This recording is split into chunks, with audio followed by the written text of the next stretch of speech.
우리의 삶에 가장 귀한 것을 예비하시는 주님의 이름을 찬양합니다. 할렐루야. 이 밤에 말씀과 기도의 자리에 나오신 모든 분들을 축복합니다. 우리가 성경 어디를 보아도 하나님께서 우리를 향하신 마음은 하나님은 사랑이시다라는 것을 확인하게 됩니다. 예레미야 말씀에서도 우리가 확인할 수 있지만 우리를 돌보시고 지키시는 하나님께서 우리에게 주시려는 것은 재앙이 아니라 평안이라고 하셨습니다. 하나님께서 우리에게 주시기 원하시는 것은 두려움이 아니라 미래와 희망을 주는 것이라고 말씀하셨습니다. 이것이 바로 하나님께서 우리에게 주시기 원하시는 겁니다.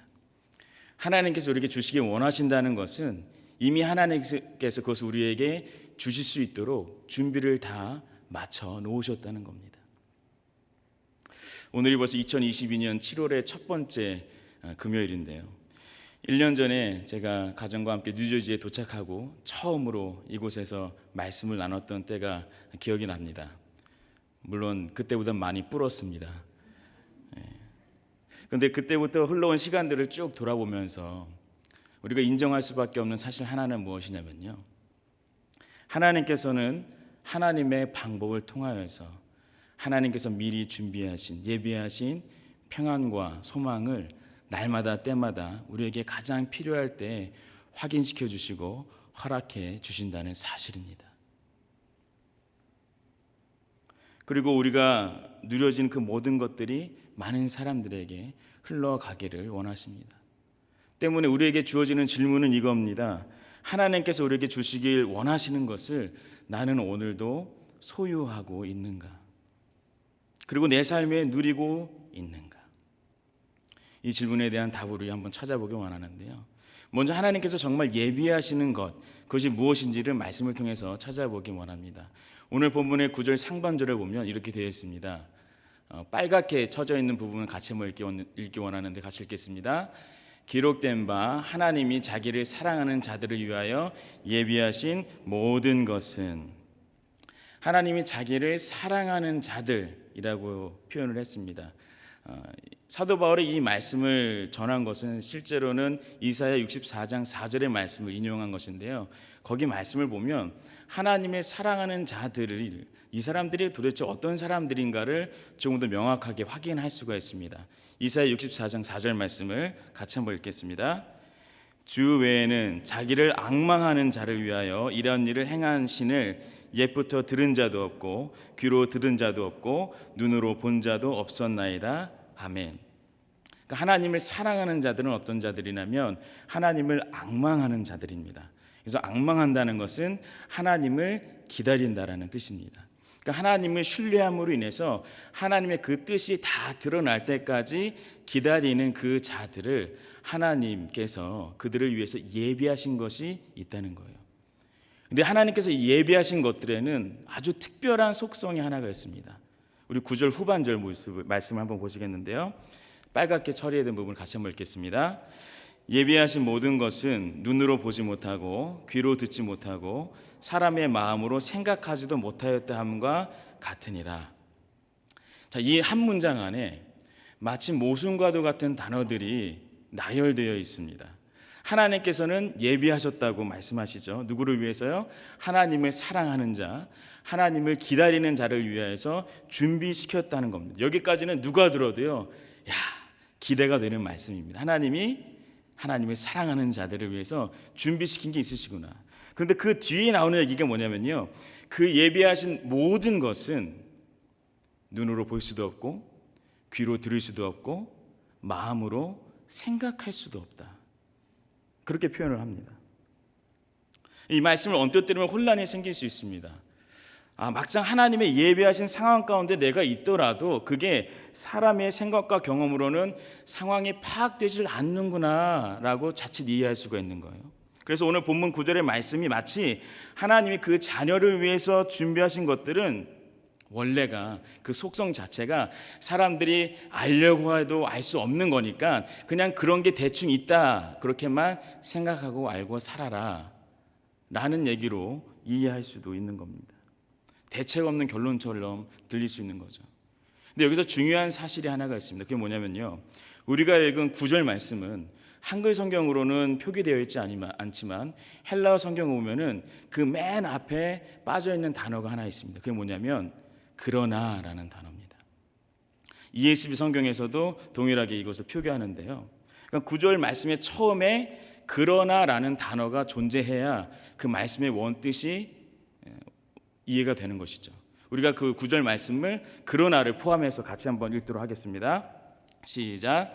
그러나 기록된 바 하나님이 자기를 사랑하는 자들을 위하여 예비하신 모든 것은 눈으로 보지 못하고 귀로 듣지 못하고 사람의 마음으로 생각하지도 못하였다 함과 같으니라. 아멘. 그러니까 이 9절 말씀은 잘 보면 이제 사도 바울이 그 메시지를 전환시키는 구절입니다. 그러나라고 했잖아요.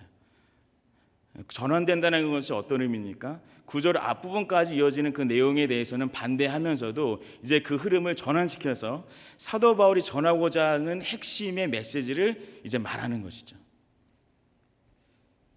실제로 9절에 앞서서는요, 하나님의 그 예비하신 것들을 알아내기 위한 인간의 시도와 자연의 시도, 세상의 시도에 대해서 나열을 하고 있습니다.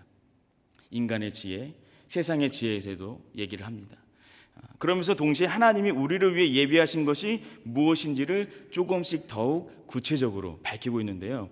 6절과 7절 말씀 우리 한번 같이 읽겠습니다. 조금 길지만, 그러나 우리가 온전한 자들 중에서는 지혜를 말하노니 이는 이 세상의 지혜가 아니요 또 이 세상에서 없어질 통치자들의 지혜도 아니요 오직 은밀한 가운데 있는 하나님의 지혜를 말하는 것으로서 곧 감추어졌던 것인데 하나님이 우리의 영광을 위하여 만세전에 미리 정하신 것이라. 아멘.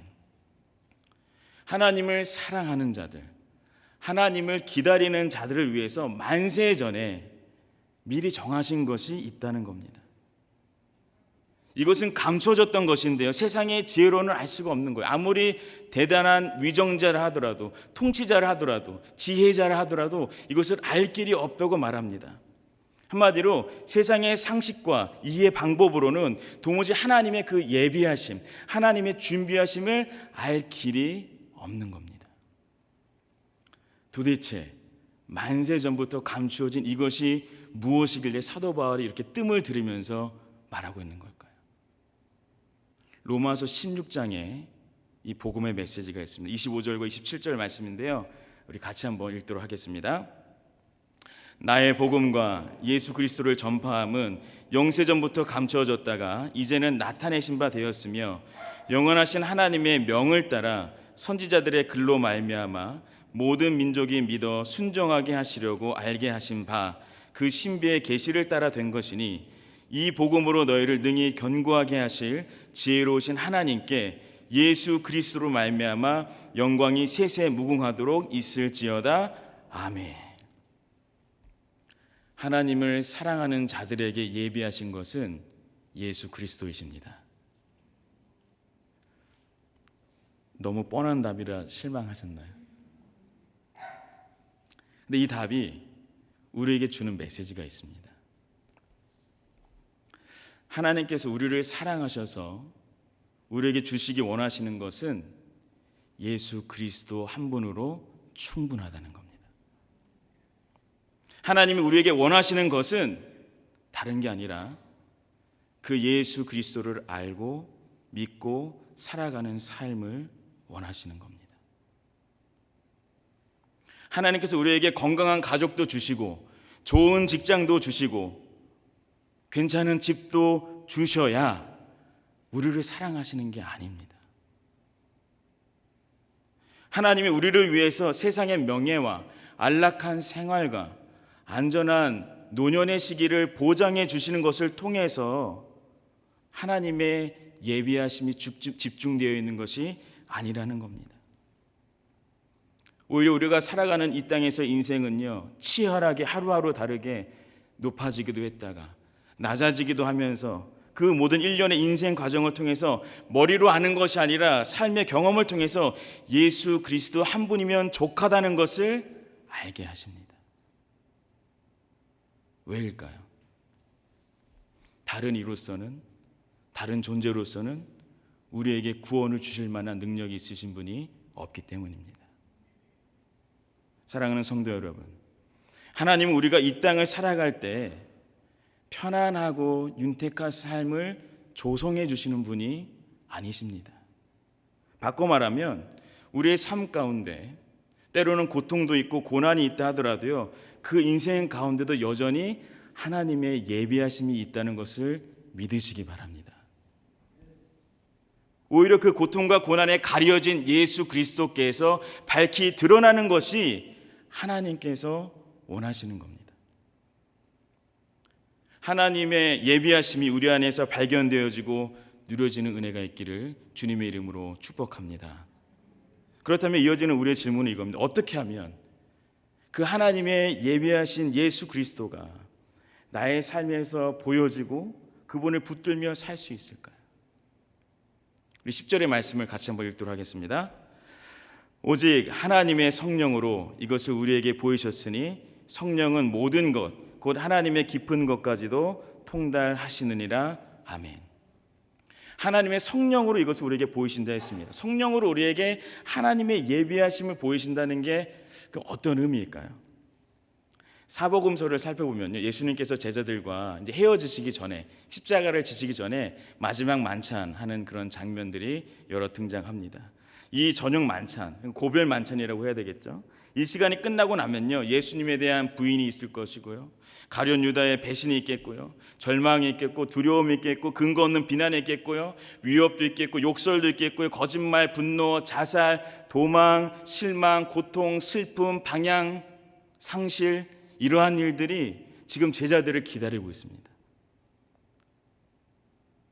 이제 곧 이게 제자들에게 순차적으로 찾아올 일들인 거예요.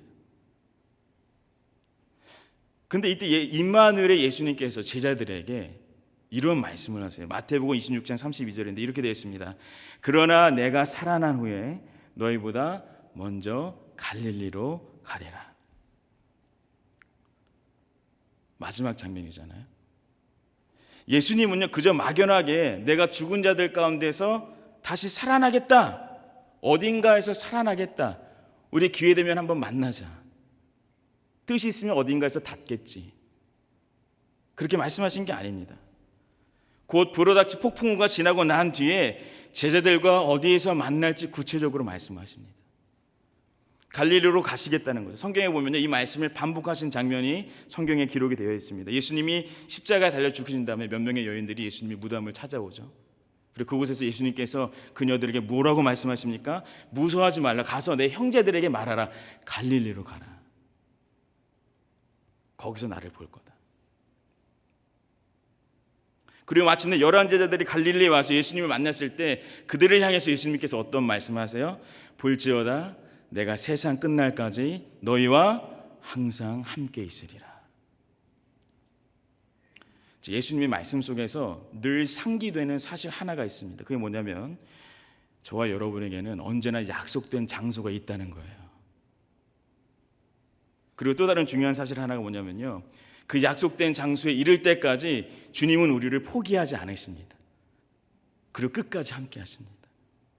이게 바로 임마누엘의 이름의 능력입니다.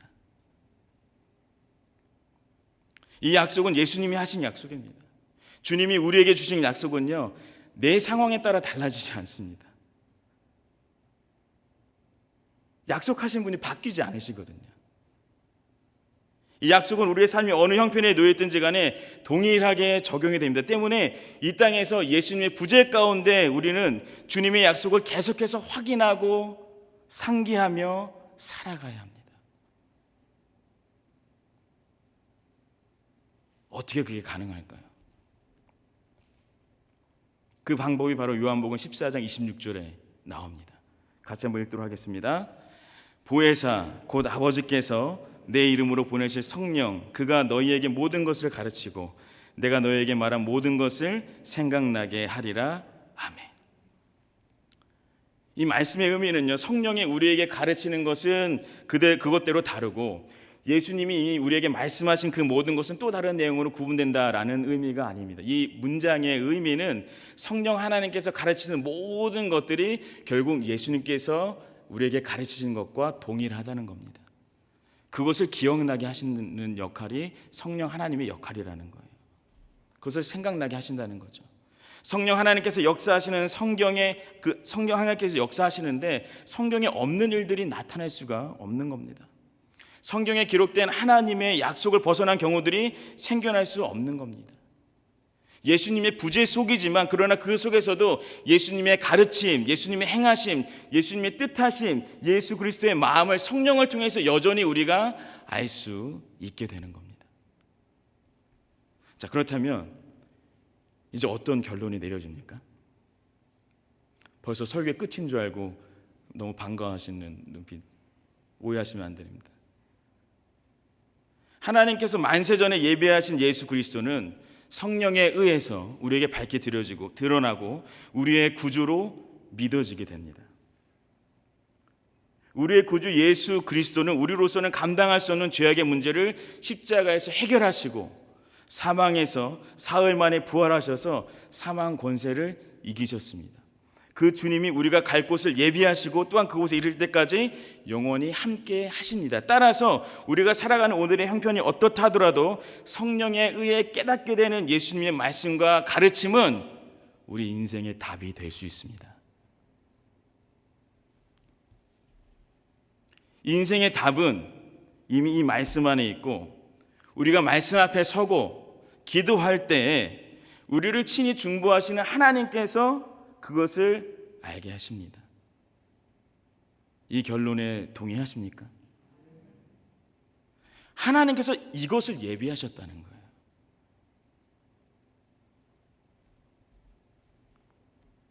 우리로서는 감히 시작도 할 수 없고 감히 해낼 수도 없고 완성지을 수 없는 이 모든 프로세스를 하나님께서 시작을 하시고 이미 예비해 놓으셨다는 겁니다. 이게 얼마나 놀랍고 감사한 일인지 모릅니다. 근데 목사인 저에게도 참 쉽지 않은 일이 있습니다. 그건 뭐냐면 하나님의 예비하심 안에서 내 삶을 돌아보면 기도의 자리에서 기다리게 되는데요. 하나님의 예비하심을 신뢰하지 못하면 기도하지 못하고 기회만 찾게 되더라고요. 참 희한하죠? 하나님의 예비하심이 분명히 있다고 하시는데.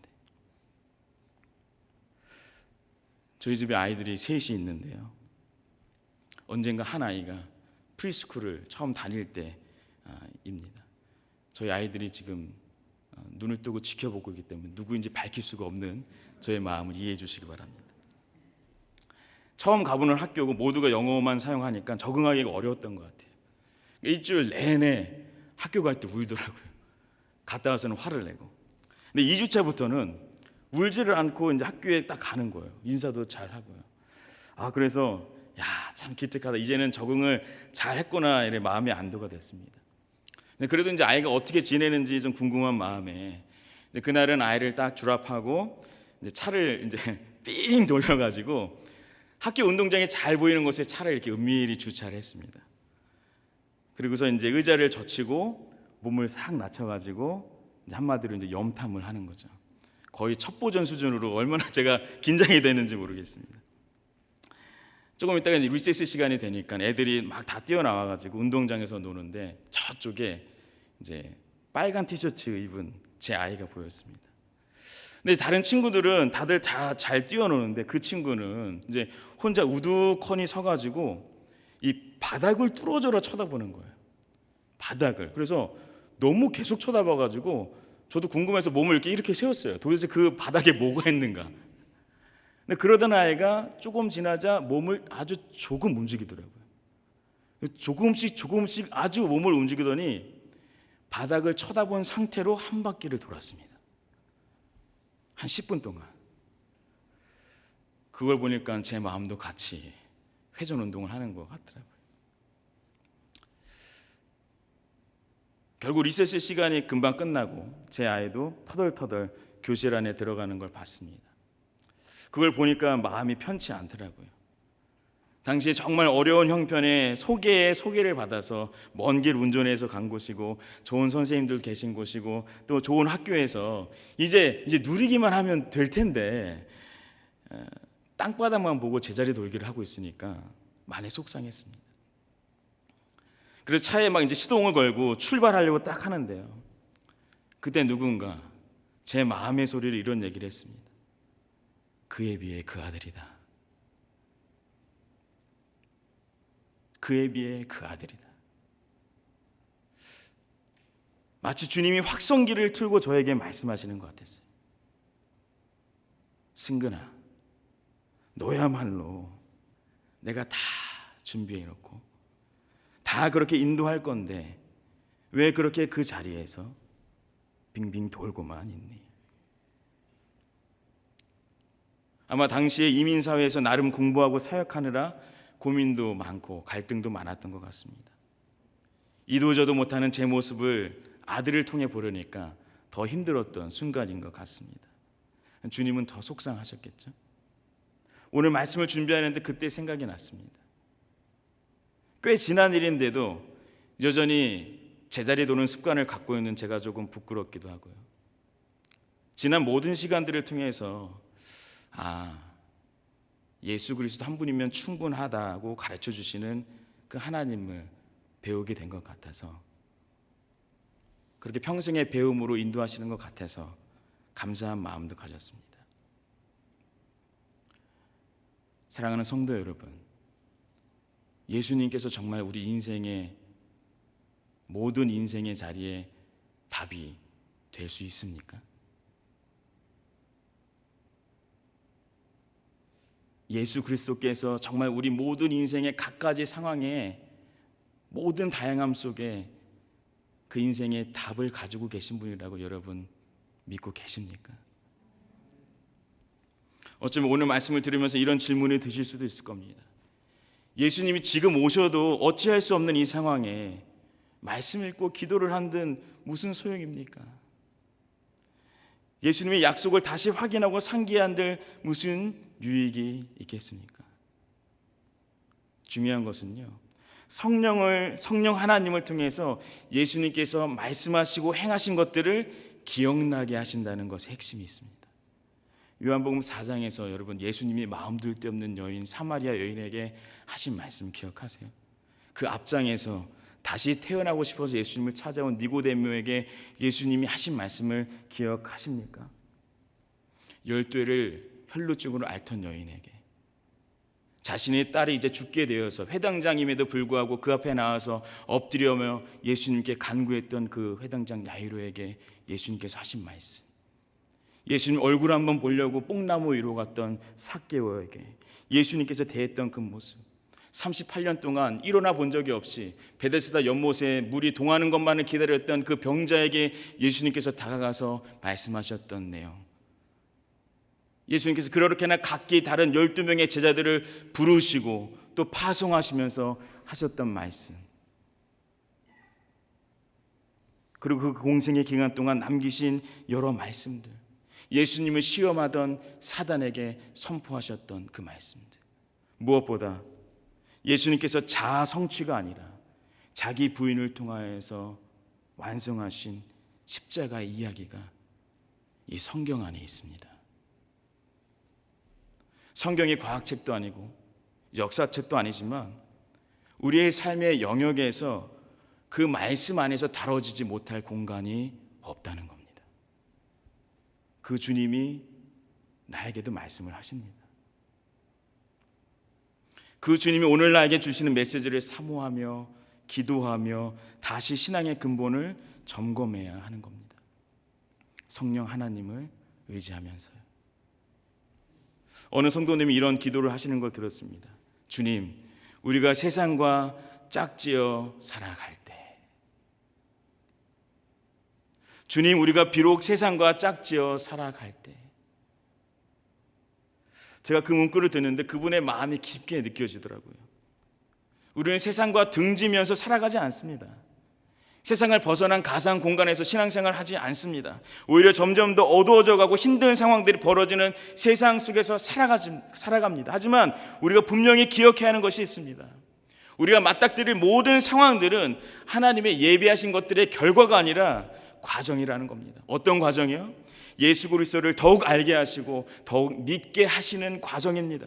때론 외롭고 힘들 수 있지만 예수 그리스도를 닮아가며 예수 그리스도만을 위하여 살아가는 삶으로 살아가게 하는 과정인 것입니다. 그 여정인 것입니다. 주님을 더욱더 사랑하고 주님을 더욱더 의지하며 주님을 기다리는 자들로 살아가게 하는 그 여정을 하나님은 예비하시고 하나님은 우리를 그렇게 인도해 가시는 겁니다. 잠언 2장 4절과 5절에 이런 말씀이 있습니다. 우리 같이 한번 읽겠습니다. 은을 구하는 것 같이 그것을 구하며 감추어진 보배를 찾는 것 같이 그것을 찾으면 여호와의 경외하기를 깨달으며 하나님을 알게 되리니 아멘. 이것이 오늘 우리의 도전입니다. 하나님께서는 우리를 위해 예배하신 것들을 보이기 원하십니다. 우리로 하여금 깨닫기 원하십니다. 이미 다 준비를 해오셨어요. 그것을 누가 구해야 합니까? 누가 찾아야 합니까? 은을 구하는 것 같이, 감추어진 보배를 찾는 것 같이 우리가 해야 합니다. 이제 시작된 2022년 하반기의 일정 동안에 하나님의 예비하심이 우리의 삶을 이끌어가는 실제가 되기를 바랍니다. 그 예비하심, 즉 예수 그리스도가 과거형이 아니라 현재 진행형으로 우리 안에 누려지고 증거되기를 소망합니다. 이제 말씀 집회는요, 돌아오는 주일이면 끝이 납니다. 그러나 우리의 은혜의 사모함은 우리의 삶 가운데 더욱 깊어져야 합니다. 예수 그리스도 한 분으로 충분하며 그분으로 인하여 믿음의 삶을 계속해서 감당하시는 저와 여러분의 삶이 되시길 간절히 축복합니다. 말씀의 자리, 예배의 자리, 교제의 자리, 기도의 자리, 그 자리자리에서 하나님의 예비하신, 우리를 위해 예비하신 예수 그리스도를 더욱더 발견하고 더욱더 깊이 발견하며 더욱더 깊이 누리는 것을 사모하며 하루하루의 삶을 믿음으로 감당해 나가시길, 그렇게 승리하시길 예수 그리스도의 이름으로 축복합니다.